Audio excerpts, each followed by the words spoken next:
కర్నూలు జిల్లా తుగ్గలి మండలం బొందిమడుగులకు చెందిన ఎంఆర్పీఎస్ రాష్ట్ర వర్కింగ్ ప్రెసిడెంట్ రమేష్ దారుణ హత్యకు గురయ్యారు. శుక్రవారం సాయంత్రం రమేష్ వాకింగ్ చేస్తుండగా అదే గ్రామానికి చెందిన కొందరు ట్రాక్టర్తో ఢీకొట్టారు.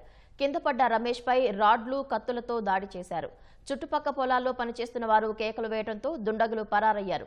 తీవ్రంగా గాయపడ్డ రమేష్ ను కర్నూలులోని ఓ ప్రైవేట్ ఆసుపత్రికి తరలించగా చికిత్స పొందుతూ ఈ ఉదయం మరణించారు.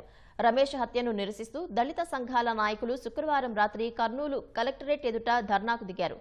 దుండగులను కఠినంగా శిక్షించాలని డిమాండ్ చేశారు. ఎంఆర్పీఎస్ రాష్ట్ర నాయకుడు ఏదైనా సరే ప్రజల సమస్యలపైన నిత్యం ఫైట్ చేస్తుంటాడు. ట్రాక్టర్ తో తను వాకింగ్ చేస్తున్న సమయంలో వెనక సైడ్ నుంచి గుద్ది కింద పడిపోయినప్పుడు రాడ్లతో కత్తులతో దాడి చేసినారు. దాడి చేసిన సమయంలో చుట్టుపక్కల చేనుల వాళ్ళు కేకలు వేయంగా వదిలిపెట్టి వెళ్ళిపోయారు. రమేష్ ను చంపడానికే కుట్ర చేశారు.